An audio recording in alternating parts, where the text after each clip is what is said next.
प्रिय बंधू भगिनींनो, आज प्रभूचा दास या नात्याने आपलं मी ऑनलाईन सर्व्हिसमध्ये प्रेमाने स्वागत करतो. देवाची वचनाची उत्सुकता आपल्याला लागलेली आहे. परमेश्वराचा आत्मा आपल्याबरोबर बोलत आहे, हा माझा विश्वास आहे. आणि तो पवित्र आत्मा हा मला दररोज आणि दररोज मार्गदर्शन करत आहे. आम्ही त्याच्या सानिध्यात, आम्ही त्याच्या समागमामध्ये आजवर जिवंत आहोत. त्याबद्दल प्रथमतः मी परमेश्वराचे आभार मानतो. त्याच्या नावाला मान महिमा देतो. यावेळेस मननासाठी जो शास्त्रभाग निवडण्यात आलेला आहे तो प्रेषितांची कृत्ये याचा 9वा अध्याय 1 ते 29 व पहिले तिमोथी याचा पहिला अध्याय 12 ते 16 हे वचने. परंतु आपण प्रेषितांची कृत्ये 9वा अध्याय 1 ते 9 ही फक्त वचने ऐकूया. शाऊल अजूनही प्रभूच्या शिष्यांना धमक्या देणे व त्यांचा घात करणे ह्याविषयीचे फुत्कार टाकीत होता. त्याने प्रमुख याजकाकडे जाऊन त्याच्यापासून दिमिश्कातल्या सभास्थानांना अशी पत्रे मागितली की तो मार्ग अनुसरणारे पुरुष किंवा स्त्रिया कोणीही त्याला आढळल्यास त्याने त्यांना बांधून यरुशलेमेस आणावे. मग जाता जाता असे झाले की तो दिमिश्काजवळ येऊन पोचला. त्यावेळी अकस्मात त्याच्या सभोवती आकाशातून प्रकाश चमकला. तेव्हा तो जमिनीवर पडला आणि त्याने अशी वाणी आपणाबरोबर बोलताना ऐकली की, शौला शौला, माझा छळ का करीतोस? तेव्हा तो म्हणाला, प्रभो तू कोण आहेस? त्याने म्हटले, ज्या येशूचा तू छळ करीतोस तोच मी आहे. तर उठ व नगरात जा, म्हणजे तू काय करावयाचे हे तुला सांगण्यात येईल. त्याच्याबरोबर जी माणसे जात होती ती स्तब्ध उभी राहिली. त्यांनी वाणी ऐकली खरी, पण त्यांच्या दृष्टीस कोणी पडले नाही. मग शौलाला जमिनीवरून उठविले. तेव्हा त्याने डोळे उघडले. तो त्याला काही दिसेना. तेव्हा त्यांनी त्याला हाती धरून दिमिश्कात नेले. तेथे तो 3 दिवस आंधळ्यासारखा झाला व त्याने काही अन्न पाणी घेतले नाही. मित्रहो, आज मी आपल्याला एका नवीन विषयाकडे घेऊन जाऊ इच्छितो. माझा आजचा विषय आहे अंधारातून प्रकाशात. अंधारातून प्रकाशात. मित्रहो, परमेश्वराने मानवाची निर्मिती केली. मानवाचं अधपतन झालं. सैतानामुळे जगात पाप आलं. सैतानाचे साम्राज्य प्रस्थापित झालं. अनेक हस्तक त्याचे या जगामध्ये आज सुद्धा आहेत. अशाच एका सैतानाच्या हस्तकाकडे मी आपलं लक्ष आज केंद्रित करू इच्छितो. चला या आपण दिमिश्काच्या वाटेवर जाऊया. त्या ठिकाणी हा मनुष्य आपल्याला भेटेल. या माणसाचं नाव आहे शाऊल. हा एक ख्रिस्ती विरोधक आहे. ख्रिस्ती बंधू भगिनीचा छळ करणारा ही व्यक्ती आहे. ही व्यक्ती अतिशय हुशार आहे मित्र. साहित्यामध्ये हा व्यक्ती पंडित आहे. भाषा शैलीवर प्रभुत्व या व्यक्तीचं आहे. आणि तो स्वतःला इब्री असं म्हणतो. तो जातीने शुद्ध यहुदी हा आहे. बन्यामीन वंशामधून तो होता. त्याचे जे शिक्षण झालेलं आहे हे यहुदी रीतीप्रमाणे त्याचं शिक्षण झालं होतं. गॅमलिएल या एक मोठं तत्वज्ञानी व्यक्ती आहे, त्याच्या चरणी याचं शिक्षण झालं तरुणपणे. नियमशास्त्राचं काटेकोर शिक्षण त्याला प्राप्त झालं होतं. तो रोमी एक नागरिक होता. त्याचे जे आप्तगण होते ते रोम मध्ये, येरुशलेम मध्ये, अशा वेगवेगळ्या ठिकाणी त्याचे आप्तगण हे होते. आम्हाला दिसून येतो की ज्यावेळेस प्रभू येशू ख्रिस्ताचा सेवक स्तेफन याला दगडमार करण्यात आला, त्यावेळेस हा कोठे होता तुम्हाला माहित आहे? जे स्तेफनाला दगडमार करत होते, जे त्याला छळत होते, त्यांचे कपडे तो सांभाळत होता. स्तेफनाला दगडमार व्हावा याच्यामध्ये त्याची मंजुरी होती. उचित आहे असं त्याला वाटत होतं आणि त्यामुळे तो या गोष्टीला हे एक आवश्यक धर्मकृत्य आहे असं तो समजत होता या बाबीला. म्हणून प्रेषितांचे कृत्य 22वा अध्याय 3रं वचन, 26वा अध्याय 9वं वचन याच्यामध्ये ही बाब आपल्याला वाचायला मिळेल. त्या काळामध्ये येरुशलेम ख्रिस्ती लोक अनेक तुरुंगवासामध्ये होते. अनेक लोक छळामुळे हे लपलेले होते. ही सर्व वस्तुस्थिती त्याला चांगल्या रीतीने माहीत होती आणि त्यामुळे तो यहुदी याजकांकडे गेला आणि त्यांनी सांगितलं, त्यांना याजकांना सांगितलं की मला अधिकार पत्र द्या. दिमिश्कामध्ये जी धर्मसभा आहे त्यांच्यासाठी मला पत्र पाहिजे आहे. जे ख्रिस्ती पुरुष व स्त्रिया आढळतील त्यांना पकडून येरुशलेम शहरामध्ये आणावं. या प्रकारचं त्याला अधिकार पत्र हे प्रमुख याजकाने हे दिलेलं आहे. तो आनंदी झाला.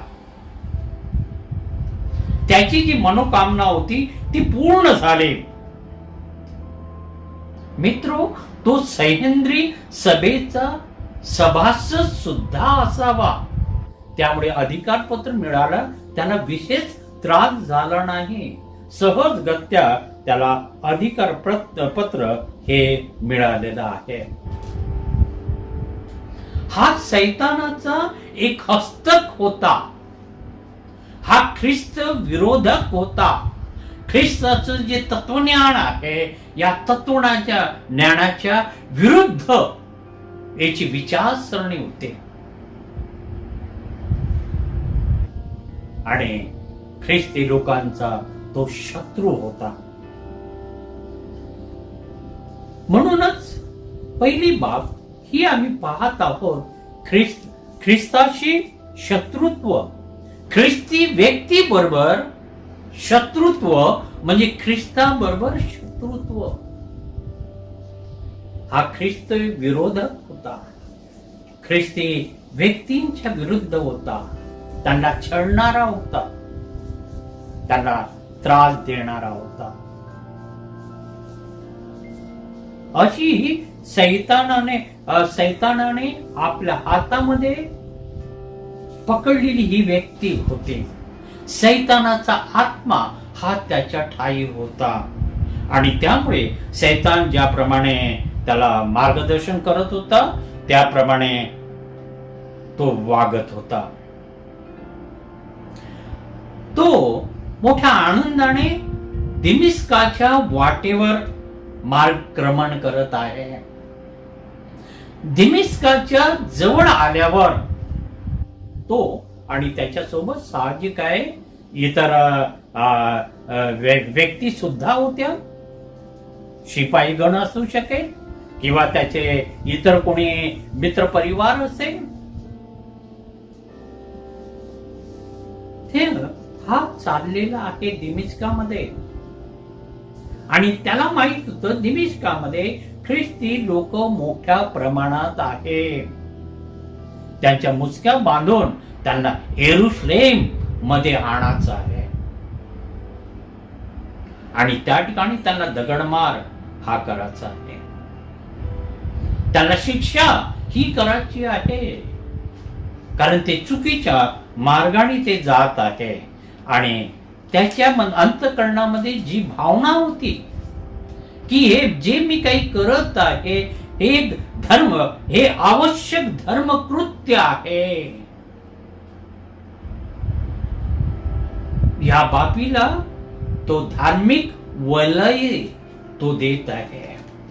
त्याला धार्मिकतेचा मुलामा देत आहे आणि तो सांगत हे करतो एक आवश्यक असलेलं धर्म कृत्य असं आहे.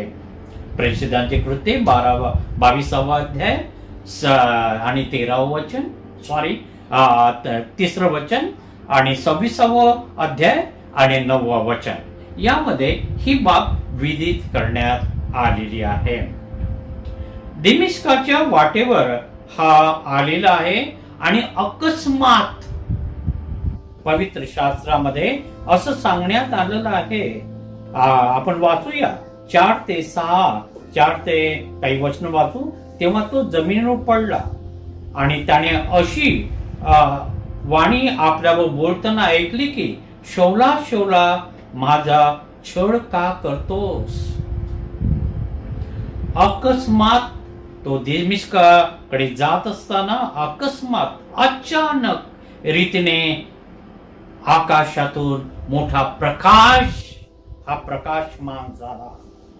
जे परमेश्वराचं तेज या भूतलावर आलं आणि त्या परमेश्वराच्या तेजातून परमेश्वराची वाणी ही त्याच्या कानावर आदळलेली आहे आणि ती वाणी त्याला म्हणत आहे, शौला शौला माझा छळ का करतोस. त्या वाणीला त्याचं वैयक्तिक नाव सुद्धा मित्रो ठाऊक आहे, केच नाव आहे शौल. आणि तो डायरेक्ट त्याला सांगत आहे त्याच्या की तू माझा छळ का करतोस. प्रभू येशू ख्रिस्त चे हे शब्द मित्र होते, कारण तो आपण बघूया पुढे तेव्हा तो म्हणाला प्रभू तू कोण आहे. त्याने म्हटले ज्या येशूचा तू छळ करतो तोच मी आहे. ज्या येशूचा तू छळ करतो तोच मी आहे. प्रभू येशू ख्रिस्ताची वाणी त्याच्या कानावर आलेली आहे. प्रभू येशू ख्रिस्त प्रत्यक्ष त्याला दर्शन देत आहे. त्या प्रकाशातून, त्या दिव्य तेजातून प्रभू येशू ख्रिस्ताची दिव्य वाणी त्याच्या कानावर आली. मित्र, खरोखर हा शौल भाग्यवान व्यक्ती आहे. प्रत्यक्ष प्रभू येशूच्या मुखातून निघालेले शब्द त्याला ऐकाव्यास मिळाले. वैयक्तिक नावाने प्रभू येशू ख्रिस्त त्याला बोलत आहे आणि त्याला प्रश्न करत आहे की तू माझा छळ का करत आहे. त्या शौलाने ताबडतोब त्याला समजलं की ही जी दिव्य वाणी मला ऐकू येत आहे ही व्यक्ती असामान्य व्यक्ती नाही, ही व्यक्ती दैवी व्यक्ती आहे. या व्यक्तीमध्ये देवी सामर्थ्य आहे आणि त्या सामर्थ्याच्या पुढे तो नम्र होतो आणि नम्र होऊन तो म्हणतो प्रभू तू कोण आहे. त्या वाणीच्या समोर तो नम्र झालेला आहे आणि त्याचमुळे प्रभू हा शब्द त्याच्या मुखातून निघालेला आहे. प्रभू म्हणजे धनी, प्रभू म्हणजे स्वामी, प्रभू म्हणजे गुरुजी. मित्र हो, त्या वाणीमध्ये जे दैवी सामर्थ्य होतं, त्या सामर्थ्याच्या समोर तो नम्र झालेला आहे. आणि तो त्याला विचारतो, नम्रपूर्वक विचारतो की प्रभू तू कोण आहे.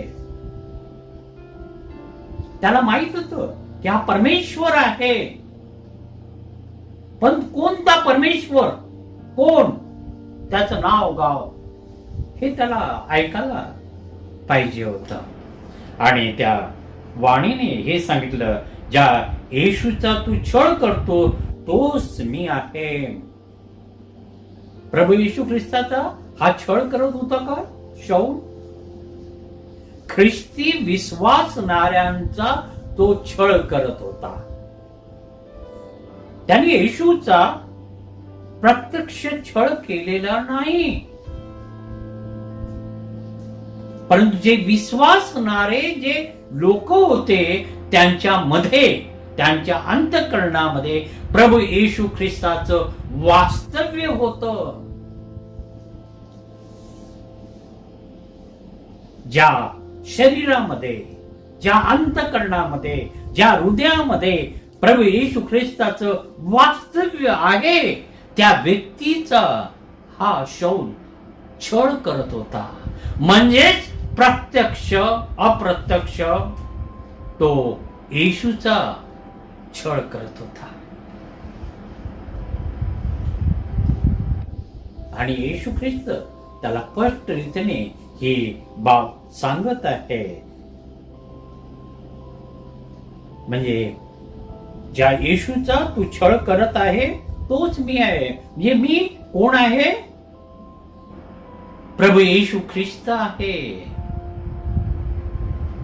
पुनरुत्थानीस प्रभू येशू ख्रिस्त झाला, मेल्यातून तो उठला, स्वर्गामध्ये गेला आणि तदनंतर या शौलाला दिमिस्काच्या वाटेवर त्यांनी दर्शन दिलेलं आहे. मित्र,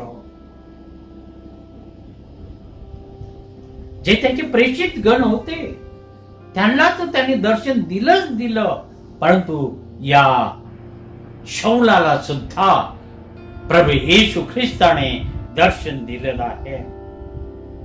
का त्यांनी दर्शन दिले? तो माझे निवडलेले पात्र आहे.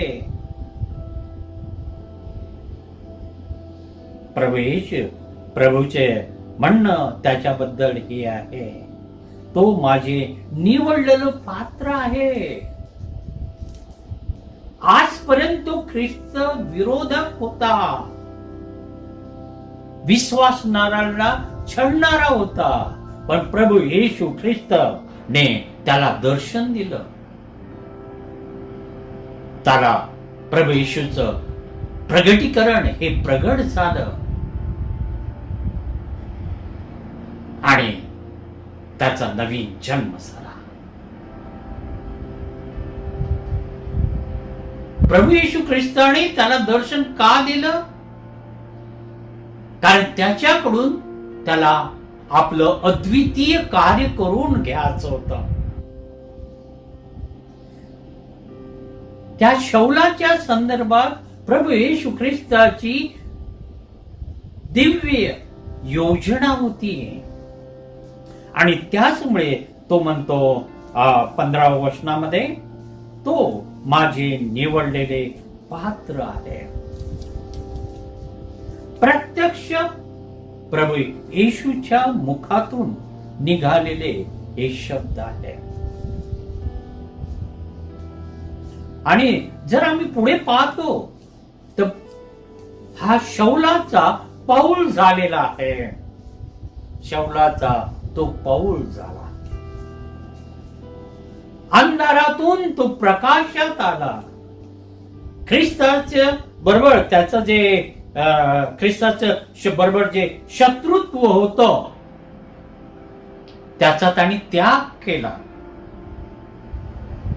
दिमिस्काच्या वाटेवर ख्रिस्ताचं त्याला दर्शन झालं. हे दुसरी बाब आहे. आणि अंधारातून प्रकाशाकडे त्याची वाटचाल किंवा वाटक्रमण हे जे आहे 6 ते 7 या वचनामध्ये देण्यात आलेली आहे. आपण ती वचन वाचूया. 6 ते 7 वचन. तर उठ व नगरात जा, म्हणजे तू काय तू काय करायचे हे तुला सांगण्यात येईल. त्याच्या बरोबर जी माणसे जात होती ती स्तब्ध उभी राहिले. त्यांनी वाणी ऐकली खरी, परंतु त्यांच्या दृष्टीत कोणी पडले नाही. तद्वत दुसरं वचन एक मी वाचून दाखवतो. योहान 8:12. मी जगाचा प्रकाश आहे. जो मला अनुसरतो तो अंधारात चालणार नाही, तर त्याच्या जवळ जीवनाचा प्रकाश राहील.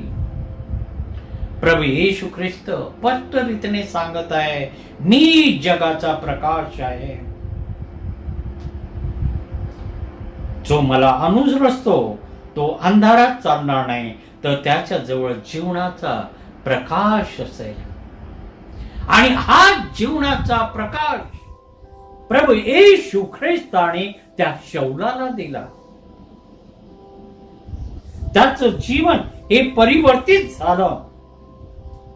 ज्यावेळी प्रभू येशू ख्रिस्ताने त्याला दर्शन दिलं, त्यावेळेस ते दिव्य जे तेज होतं, त्या तेजाने त्याचे जे डोळे होते ते बंद झाले. त्याने प्रयत्न केला डोळे उघडण्याचा, परंतु त्याला डोळे उघडता आले नाही. तात्पुरते त्याला काही दिवसासाठी आपले डोळे ते अंधत्व त्याला प्राप्त झालं. 3 दिवस त्याचे डोळे हे आंधळे होते किंवा तो आंधळा होता. तात्पुरत्या स्वरूपात होत, परंतु तो आंधळा हा झाला होता. कारण ते तेज, देवी तेज हे त्याचे पापी डोळं सहन करू शकले नाही, आणि त्यामुळे त्याला अंधत्व हे आलेलं आहे. परंतु प्रभू येशू ख्रिस्ताने आपलं प्रकाश त्याला दिला, आणि त्यामुळे त्याचं जे जीवन आहे हे जीवन कसं झालेलं आहे? सुखमय जीवन त्याचं झालं. खऱ्या रीतीने प्रभू येशू ख्रिस्त हा त्याला मित्र सापडलेला आहे. प्रभू येशू ख्रिस्त हा त्याला खऱ्या रीतीने त्या दिमिश्काच्या वाटेवर सापडला, आणि शौलाचा तो पौल झाला, त्याचं परिवर्तन झालं. पौलाला झालेले दर्शन कोणत्या प्रकारचे होते हे आपण पाहूया. आम्ही सर्व बुद्धिवादी लोक आहोत. आमच्या पुढे काही प्रश्न उत्पन्न होतात. अनेक लोक असं म्हणू शकतात की तो तंद्रीमध्ये होता. नाही मित्र, तो तंद्रीमध्ये नव्हता. कारण त्याच्याजवळ सोबत जे त्याचे सोबती होते त्यांनी सुद्धा प्रभू येशू ख्रिस्ताची वाणी ऐकली होती. त्याला पाहू नाही शकले ते, परंतु त्याची वाणी त्यांनी ऐकली होती. तो खचित तंद्रीमध्ये नव्हता. येशू ख्रिस्ताचे साक्षात दर्शन त्याला झाले. पूर्ण शुद्धीवर असताना प्रभू येशू ख्रिस्त हा त्याला भेटलेला आहे. त्याने त्याला दर्शन दिले आहे. पवित्र शास्त्र अनेक ठिकाणी या संदर्भामध्ये स्पष्टीकरण देण्यात आले, स्पष्ट रीतीने सांगण्यात आलेले आहे. या संदर्भात पवित्र शास्त्रामध्ये आम्ही अनेक ठिकाणी पाहतो, वाचतो की त्याला जे दर्शन झालेलं आहे हे खरं दर्शन आहे. त्याचा उल्लेख आम्हाला अनेक ठिकाणी पाहावयास मिळतो. परमेश्वरापासून त्याला पाचारण झाले, मानवाकडून नव्हे. परमेश्वराने त्याला दर्शन दिलं, आणि त्याच क्षणी त्याला पाचारण सुद्धा केलं. 6वं वचन आपण वाचूया.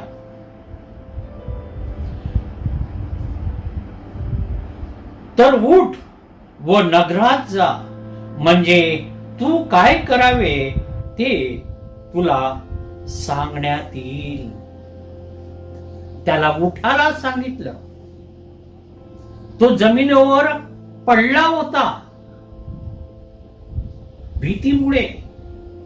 या भीतीतून बाहेर निघ आणि उठ. पूर्ण शक्तीने त्याला उठायला सांगितलेलं आहे.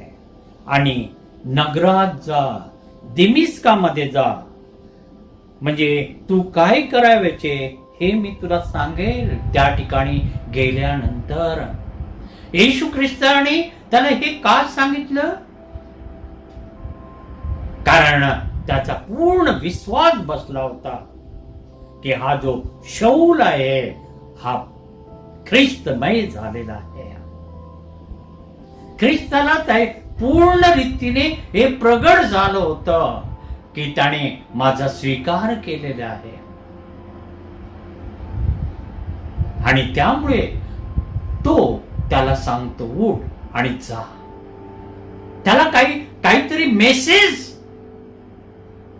प्रभू येशू ख्रिस्त हा देत आहे. पण आता नाही, या ठिकाणी नाही.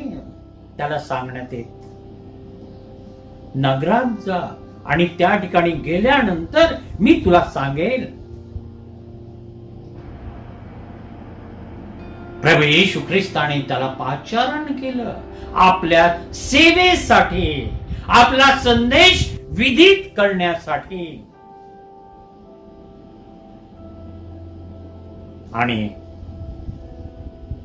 तो पाचारण जे त्याला झालं होतं ते पाचारणाला त्याने सकारात्मक प्रतिसाद दिला. तो उठला. त्याचे जे सोबतीगण होते ते त्यांनी त्याला मदत केली. त्यांनी त्याला हातामध्ये त्यांनी त्याला हाताला धरून दिमिश्कात नेलं. तेथे तो 3 दिवस आंधळ्यासारखा झाला व त्याने काही अन्न पाणी घेतले नाही. या ठिकाणी मित्र विशेषतेने अंधारातून प्रकाशाकडे त्यांनी जी वाटक्रमण केलेली आहे त्या वाटक्रमणाकडे स्टेप बाय स्टेप मी आपल्याला या क्षणी घेऊन जाऊ इच्छितो. आपली तयारी आहे? अंधारातून शौल प्रकाशाकडे त्याची वाटक्रमण त्याने केली.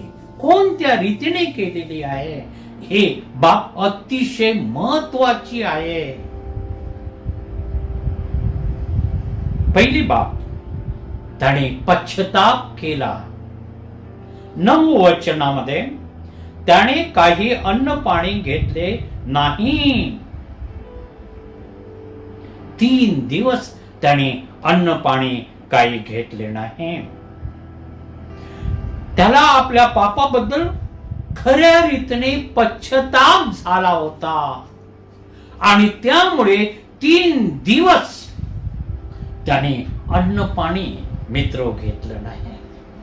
त्याने जी कृत्य केली त्या कृत्याबद्दल त्याला अतिशय दुःख झालं की ज्या ख्रिस्ती लोकांचा मी छळ करत होतो, म्हणजेच प्रत्यक्ष प्रभू येशू ख्रिस्ताचा मी छळ करत होतो, मी अयोग्य केलं. पहिले तिमोथी पत्र 1 अध्याय आणि 15 वचन आपण वाचूया. ख्रिस्त येशू पापी लोकात चाराव्या जगात आला. हे वचन विश्वसनीय व पूर्णपणे स्वीकारण्यास योग्य आहे. त्या पापी लोकांपैकी मी मुख्य आहे. तो काय म्हणतो? पापी लोकांमध्ये मी मुख्य आहे. स्वतःला तो अतिशय पापी समजू लागला. मी जे माझ्या जीवनामध्ये जे पाप केले आहे ते न भरून अतिशय वाईट रीतीने मी ते केलेले आहे. पापी लोकांमध्ये मी मुख्य आहे असं त्याचं विधान आहे. त्याने पश्चाताप केला. त्याला पापाची जाणीव झाली. पापाची जाणीव झाल्यानंतर तो पश्चातापी होतो. 3 दिवस तो अन्न पाणी सेवन करत नाही. त्या ठिकाणी त्याचा खरा पश्चाताप आम्हाला दिसतो.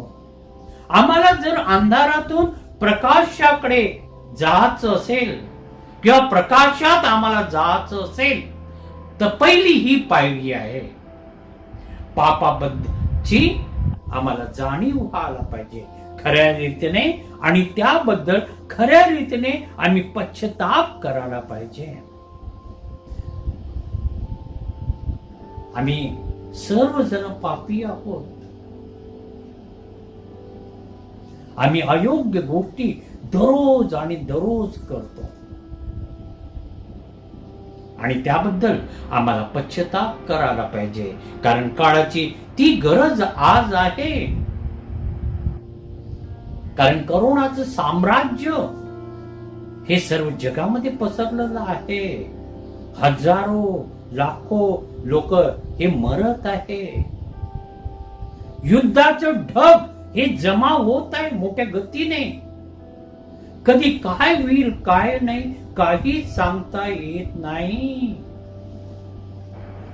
हे जे दिवस आहे हे पश्चातापाचे दिवस आहे. हे जे दिवस आहे हे पाप कबुलीचे दिवस आहे. आम्ही या संदर्भामध्ये सिरियस आहोत का?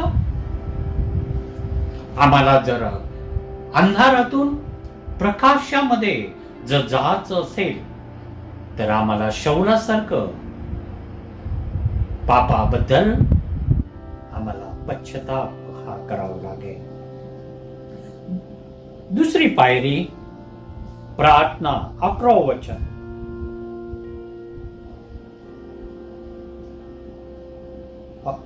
तो प्रार्थना करत हो आहे. तो प्रार्थना करत आहे. शेवटचा भाग 11 वचनाच्या शेवटच्या भागामध्ये हे देण्यात आलेलं आहे. तो प्रार्थना करत आहे. कोण प्रार्थना करत आहे? शौल. जो शौलाचा पौल झाला तो पौल प्रार्थना करत आहे.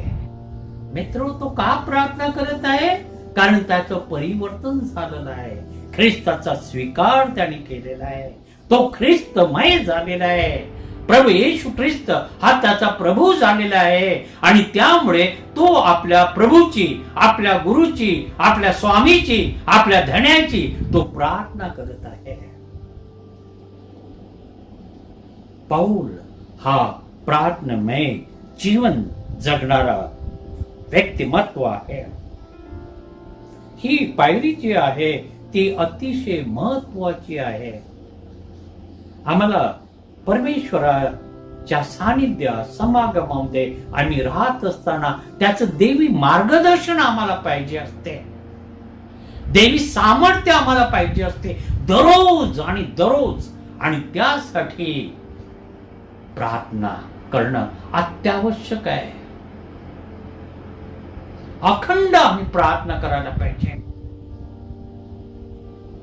आम्ही किती वेळ प्रार्थना करतो? प्रार्थनेसाठी आम्ही किती तास, किती मिनिटं हे राखून ठेवलेले आहे. मित्र, ख्रिस्ती जे जीवन आहे या ख्रिस्ती जीवनामध्ये प्रार्थनेला अतिशय महत्व आहे. आम्ही जर ख्रिस्ती आहोत तर प्रभूच्या जवळ आम्हाला जायला पाहिजे. दररोज आणि दररोज आम्ही प्रार्थनेसाठी आमचे गुडघे हे टेकायला पाहिजे. तिसरी पायरी 32 18 वचन आपण वाचूया. 18 वचनामध्ये काय दिलेलं आहे? त्याने उठून 32 घेतला. शेवटचा विधान 18 वचनामध्ये शेवटचं विधान. त्याने उठून 32 घेतला. ज्यावेळी त्याच्या डोळ्यावरील कफ जे कपले आहे या पडल्या आणि त्याला दृष्टी आली, त्यावेळेस त्याने उठून बप्तिस्मा घेतला. त्याने प्रभू येशू ख्रिस्ताचा स्वीकार केला. त्यांनी पश्चाताप केला, त्यांनी प्रार्थना केली आणि जगाच्या समोर देव जो बाप, देव जो पुत्र, देव जो पवित्र आत्मा या त्रैक्य देवाच्या नावाने त्याने पाण्याच्या द्वारे बप्तिस्मा घेतला. मित्र, ही फार महत्वाची बाब आहे.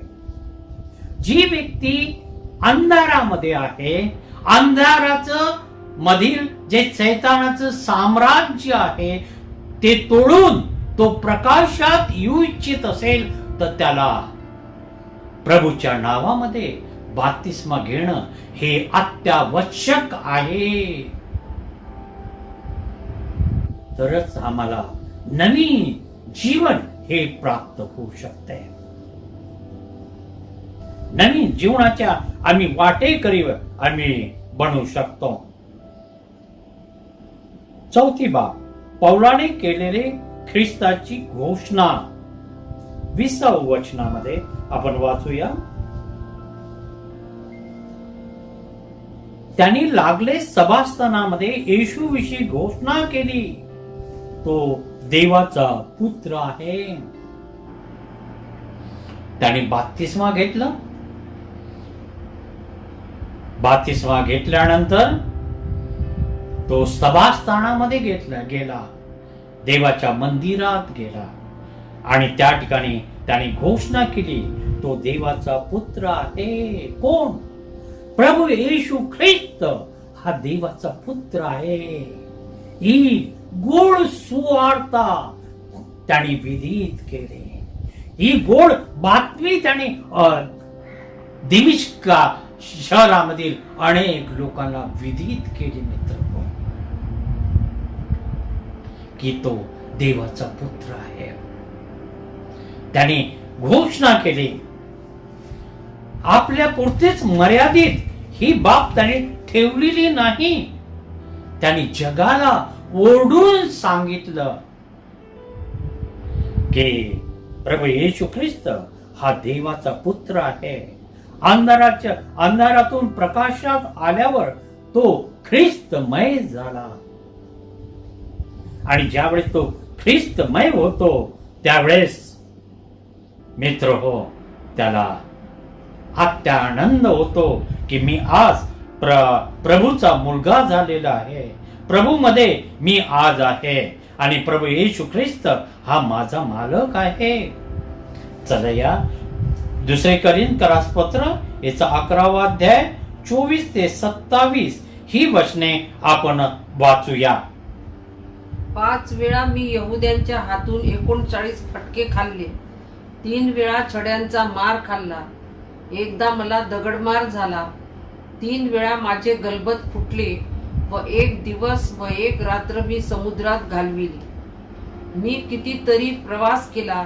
नद्यांवरील संकटे, लुटारूंमुळे आलेली संकटे, माझ्या देश बांधवांनी आणलेली संकटे, परराष्ट्रीयांनी आणलेली संकटे, नगरातील संकटे, रानातली संकटे, समुद्रावरची संकटे, नामधारी बंधूंनी आणलेली संकटे, श्रम व कष्ट, कितीतरी वेळा केलेली जागरणे, तहान, भूक, पुष्कळ उपास तापास, थंडी व उघडा वागडेपणा, या सर्वांमुळे मी अधिक आहे. पौल हा अंधकारातून प्रकाशात आल्यानंतर एवढ्या संकटाला त्याला सामोरा जावं लागले. मित्र, कितीदा तरी त्याला तुरुंगवास भोगावा लागला. कितीदा तरी त्याला चापकाने फटकारे मारण्यात आले. काय काय नाही त्याचा हाल केले, परंतु तो विश्वासू राहिला. प्रभू येशू ख्रिस्ताबरोबर त्याने गद्दारी केली नाही. शेवटपर्यंत तो विश्वासू राहिला. जो ख्रिस्त त्याला सापडला होता, तो प्रभू येशू ख्रिस्त त्याने वेगळ्या प्रांतात, वेगवेगळ्या गावामध्ये जाऊन त्याने प्रभू येशू ख्रिस्ताची सुवार्ता ही विदित केली. अनेक ठिकाणी त्याने मंडळ्या स्थापन केल्या. अनेक लोक, हजारो लोकांनी हा बाप्तिस्मा घेतला. त्यांना पवित्र आत्म्याच्या द्वारे तो त्यांना मार्गदर्शन करत होता. पौलाने एकूण 3 फेऱ्या केल्या. बाळापासून तर बाप्यांपर्यंत सर्व व्यक्तीला ही बाब माहित आहे की पौलाने 3 फेऱ्या केल्या वेगवेगळ्या ठिकाणी. कुठे गेला तो आपला विषय नसल्यामुळे आपण त्यामध्ये डोकावत नाही, परंतु प्रभू येशू ख्रिस्ताची जी घोषणा आहे ते अनेक प्रांतात जाऊन, अनेक गावात जाऊन त्याने सुवार्ता ही गाजवली की प्रभू येशू ख्रिस्त हा देवाचा पुत्र आहे. आज या जगाला ही घोषणा करण्याची अत्यावश्यक गरज आहे. जग हे पापाकडे मोठ्या गतीने जात आहे. अयोग्य कितीतरी बाबी होत आहे. अनेक राष्ट्रांकडे मोठ्या प्रमाणात काय आम्हाला सापडते? अणुशक्ती सापडते.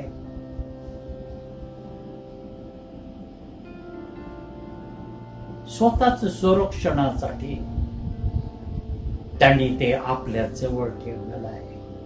आणि वेळ आली त्यावेळेस हे अणुबॉम्ब हे शत्रू पक्षावर टाकण्यासाठी रिझर्व ठेवलेले आहे. मित्र, बऱ्याच वर्षापूर्वी एक व्यक्ती, एक सायंटिस्ट हे सांगतात की ही जी पृथ्वी आहे आपली, या पृथ्वीसारखे 40 पृथ्वी नष्ट होईल एवढा दारुगोळा या जगामध्ये वेगवेगळ्या राष्ट्रांकडे आहेत. जगाचा नाश हा कधी पण होऊ शकतो. जगाचा शेवट होण्याच्या प्रभू येशू ख्रिस्ताची ही सुवार्ता जगाच्या कानाकोपऱ्यापर्यंत जाणं हे अत्यावश्यक आहे. आणि ती जबाबदारी परमेश्वराने तुमच्यावर सोपवलेली आहे, कारण तुम्ही त्याची मुलं आहात. प्रभू येशू ख्रिस्ताने तुम्हाला आपल्या मूल्यवान रक्ताने खंडून घेतलेला आहे. तुमचा विश्वास आहे ना की प्रभू येशू ख्रिस्त हा देवाचा पुत्र आहे, तो देव आहे. तर जगाला विदित करा. जगाच्या कानाकोपऱ्यापर्यंत सुवार्ता ही पोचायला पाहिजे आहे. परंतु आमचा ख्रिस्ती समाज याकडे ज्यावेळेस आम्ही पाहतो त्यावेळेस आम्हाला दुःख होते. आम्ही हाताची घडी करून बसलेले आहोत. जो ख्रिस्त आहे तो आम्ही टोपली खाली ठेवलेला आहे. टोपली खाली ठेवलेला जो ख्रिस्त आहे तो खऱ्या रीतीने प्रगट करा, ज्याप्रमाणे पौलाने केला. त्यासाठी त्याला कितीतरी छळ सोचावा लागला. कितीदा तरी त्याच्या शरीरावरून मोठ्या प्रमाणात रक्त निघालं. चापकाचे फटकारे त्याने आपल्या शरीरावर सहन केले. कोणासाठी? आम्हाला ख्रिस्त हा भेटावा यासाठी. प्रभू येशू ख्रिस्त हा सहजगत्या आम्हाला मिळालेला नाही. अनेक रक्त साक्षी त्यासाठी अनेक लोक झालेले आहे. हा जो पौल आहे हा सुद्धा मित्रो तुमच्यासाठी आणि माझ्यासाठी रक्त साक्षी झाला. नीरो बादशाने त्याला मारून टाकला.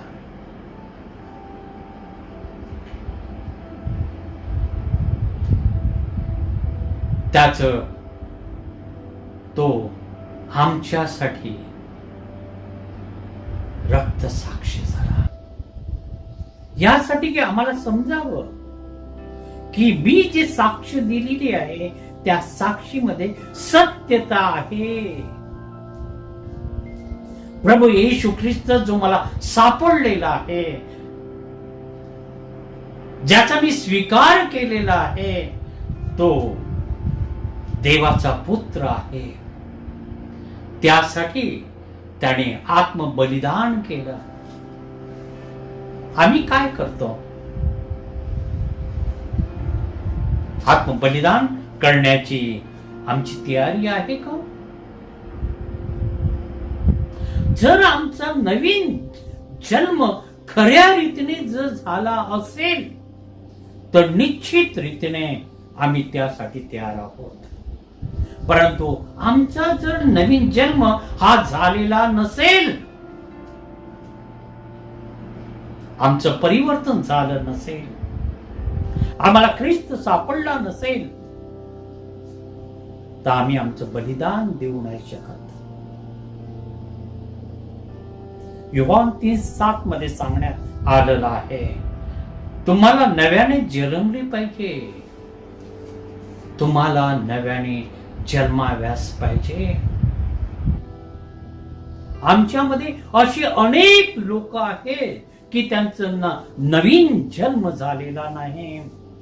ख्रिस्ती आई वडिलांच्या पोटी त्यांचा जन्म झालेला आहे. पेपरवर ख्रिस्ती हे नाव आहे, पण त्यांचा नवीन जन्म हा झालेला नाही. ते ख्रिस्तमय झालेले नाहीत. त्यांच्याकडून काय अपेक्षा बाळगायची? नामधारी ख्रिस्ती आमच्या समाजामध्ये मोठ्या प्रमाणामध्ये लोक आहेत. त्यांची आध्यात्मिक खोली ही उथळ आहे. प्रभू येशू ख्रिस्त हा त्यांना सापडलेला नाही, त्याचा अनुभव त्यांनी घेतलेला नाही.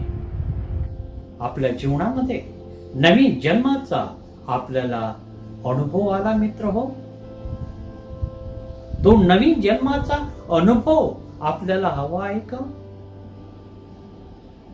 ते सार्वकालिक जीवन आपल्यासाठी प्रभू येशू ख्रिस्ताने रिझर्व ठेवलेलं आहे, ते आपल्याला हवं आहे का? आपलं घरामध्ये त्याचा आनंद, त्याची शांती, त्याचा आशीर्वाद राहावा असं आपल्याला वाटते का? आम्ही प्रभूला कधीतरी शरण गेलेले आहोत का? आम्ही रडून त्याची प्रार्थना कधी केलेली आहे? त्या प्रभूला आम्ही कधी सांगितलं आहे का की प्रभू तू माझ्या हृदयामध्ये ये, राहण्यासाठी ये, तुझी गरज मला आहे, माझ्या हृदयामध्ये जे पाप आहे तो तू काढून टाक, तो मी फेकून देऊ इच्छितो, मी नवीन जीवन जगू इच्छितो. जीवन मित्रो अल्प राहिलेलं आहे. हे जीवन कधी संपेल आम्हाला काहीच सांगता येत नाही. आणि अशा वेळेस परमेश्वर आम्हाला विचारत आहे की तुम्हाला नवीन जन्म हा झाला पाहिजे. ही अत्यावश्यक गरज आहे. जर तुमचा खऱ्या रीतीने नवीन जन्म झाला असेल तर प्रभू येशू ख्रिस्त हा तुमचं संरक्षण करेल. या जगामध्ये अनेक माझे भाऊ आणि बहिणी आहेत की ख्रिस्ताचं जे तत्वज्ञान आहे ते तत्वज्ञान त्यांनी स्वीकारलेलं आहे, ते आचरणामध्ये आणत आहे. एक व्हॉट्सअपवर एक बाब सांगण्यात आले, एका व्यक्तीने पाठवली की एक स्त्री ही लिफ्ट मध्ये तिने आपल्या बाळाला जन्म दिला आणि त्या लिफ्ट मध्ये आमची एक ख्रिस्ती बहीण होती. तिने बघितलं की प्रसूतीच्या वेदनेने ही खूप कणत आहे, कधी सुद्धा हिची प्रसूती होईल. ती मदतीला आवाज देते, परंतु कोणीही तिला सहाय्य करायला पुढे येत नाही. का? तिला बाईला करोना असतो, करोनाचा पॉझिटिव्ह ती होती.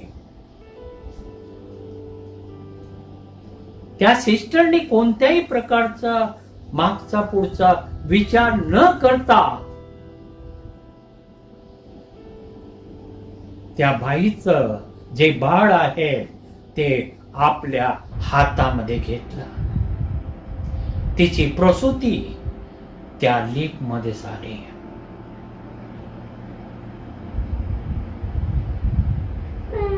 मला त्या सिस्टरचा अभिमान वाटतो.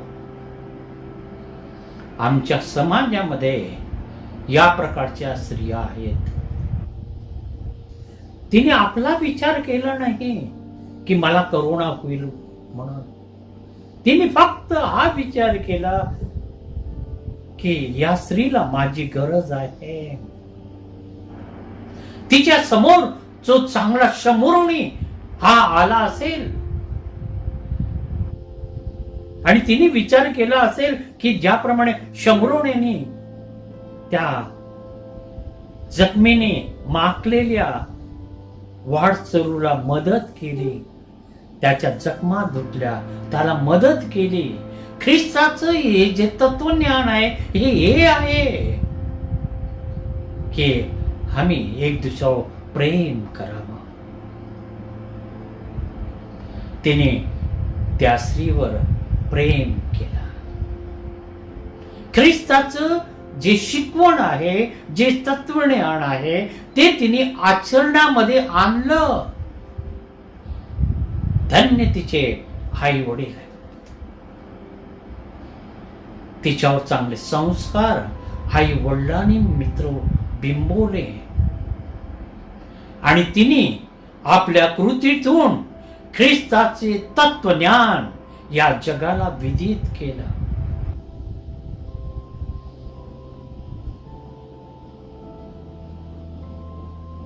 प्रभू येशू ख्रिस्त हा आपल्याकडे आशेने पाहत आहे.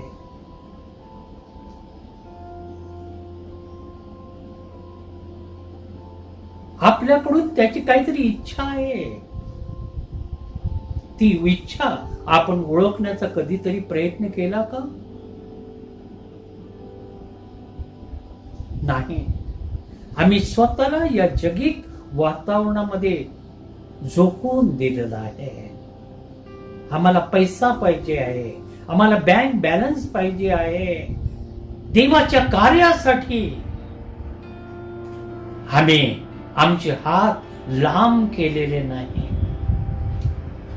आमच्या मुठी आम्ही आवळून धरलेले आहे, कारण ख्रिस्त आम्हाला सापडला नाहीये. आमचं नवीन जन्म झालेला नाही. जर आमचा खऱ्या रीतीने नवीन जन्म झाला असता तर देवाच्या कार्यासाठी आम्ही स्वतःला झोकून वेगवेगळ्या रीतीने वेगवेगळ्या गोष्टी या दिल्या असतात देवाच्या कार्यासाठी. पैसा, प्रॉपर्टी ही फक्त आमची आहे असं आम्हाला वाटतंय. आमच्या मुलाबाळांची आहे. हो, पण ती परमेश्वराने दिलेली आहे. त्यावर त्या परमेश्वराचा अधिकार आहे. देवाच्या गौरवासाठी आम्ही काही देत नाही. वर्षाला 600 रुपये भरायचे म्हणजे वोटिंग पॉवर मिळते, बस. म्हणजे महिन्याला 50 रुपये आम्ही चहा प्यायला जरी गेलो तर 50 रुपयाच्या वर आम्ही खर्च करतो. पण देवाच्या कार्यासाठी आमच्याजवळ काही नाही. का नाही? कारण ख्रिस्त आम्हाला खऱ्या रीतीने प्रगट झाला नाही. ख्रिस्ताचा स्वीकार आम्ही खऱ्या रीतीने केलेला नाही आहे. आमचा नवीन जन्म झालेला नाही. आम्हाला नवजीवन मिळालं नाही. मित्र, जे कमवलं या जगामध्ये ते या ठिकाणी राहणार आहे. ते वर आम्हाला घेऊन जाता येणार नाही. जोपर्यंत आम्ही या जगात आहोत तोपर्यंत चांगल्या गोष्टी करत राहावं. पौलाने मरेपर्यंत प्रभूची सेवा केली. अनेक मंडळ्या त्यांनी स्थापन केल्या. अनेक मंडळांना त्यांनी भेटी दिल्या. अनेक ठिकाणी त्यांनी संदेश जाहीर केले. अनेकांची अश्रू पुसले आणि शेवटी तो रक्त साक्षी झाला. नीरो बादशाने अतिशय वाईट रीतीने त्याचा शिरछेद केला. धड वेगळं आणि मान वेगळे. ज्याप्रमाणे बाप्तिस्मा करणाऱ्याचा शिरछेद करण्यात आला त्याप्रमाणे पौलाचा हा करण्यात आला. मित्रो, पौल हा ख्रिस्तासाठी हा रक्त साक्षी झाला. त्याचं जे रक्त आहे ते रक्त आपलं नाव घेऊन आपल्याला विचारत आहे, देवाचा पुत्र हा तुम्हाला सापडला आहे का? प्रभू येशू ख्रिस्ताचं खरं दर्शन आपल्याला झालेलं आहे का? तुम्ही परमेश्वराची मुलं आणि मुली जर खरोखर असाल तर परमेश्वराचा दास या नात्याने तुम्हाला मी विनंती करतो, आपलं जे मस्तक आहे ते मस्तक आपण नम्र करूया, परमेश्वराला शरण जाऊया आणि हृदयापासून त्याची प्रार्थना करूया. हे प्रिय परमेश्वरा, तुझ्या मुलांनी आणि मुलींनी तुझ्या समोर गुडघे टेकलेले आहेत. आपलं मस्तक हे तुझ्या समोर लीन केलेलं आहे. त्यांच्याकडे तू अवलोकन कर, त्यांच्यावर तू कृपा कर, त्यांच्यावर तू दया कर. आजपर्यंत तू त्यांना सांभाळलेला आहे. कोरोना या महामारीपासून तू त्यांचा बचाव केलेला आहे. त्यामध्ये तुझी काही योजना आहे, तुझी इच्छा आहे की त्यांनी तुझं गौरव करावं. जो प्रभू येशू ख्रिस्त त्यांना सापडलेला आहे तो या जगाला विदित करावा.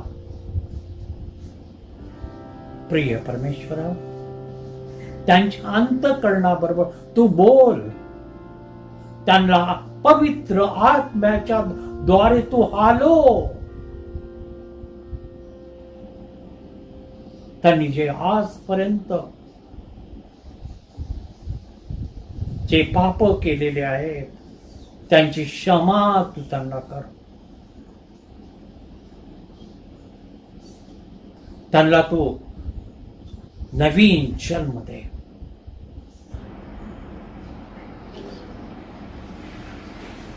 तू प्रत्येक माणसाकडून काही अपेक्षा करतो.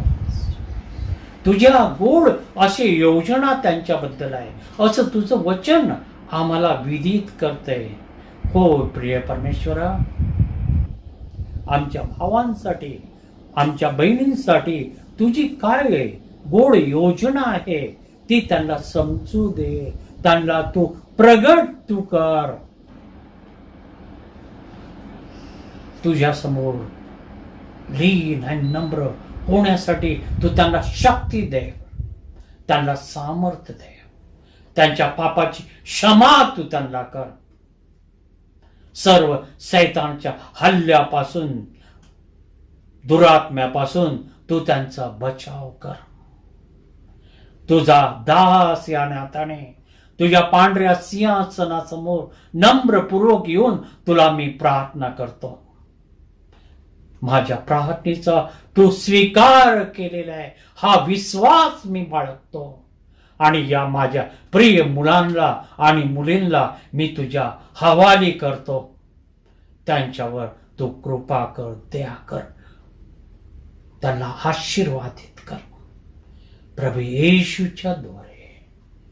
आमेन.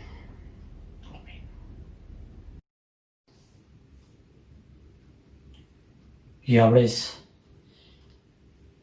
प्रभू येशू ख्रिस्ताने शिकविलेली प्रार्थना आपण करूया. हे आमच्या स्वर्गातील बापा, तुझे नाम पवित्र मानले जाओ. तुझे राज्य येवो.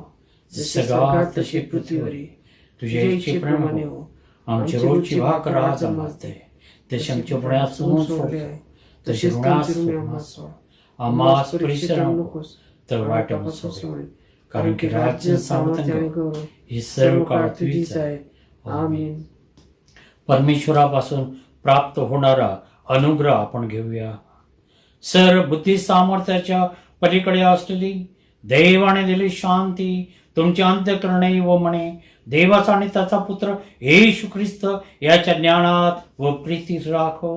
आणि सर्व समर्थ देव पिता, पुत्र, पवित्र आत्मा यांचा आशीर्वाद तुम्हावर असो आणि सदा सर्व काळ तुम्हास राहो. आमेन. प्रभू प्रेम करण्यास व त्याची सेवा करण्यास शांतीने जा. आमेन.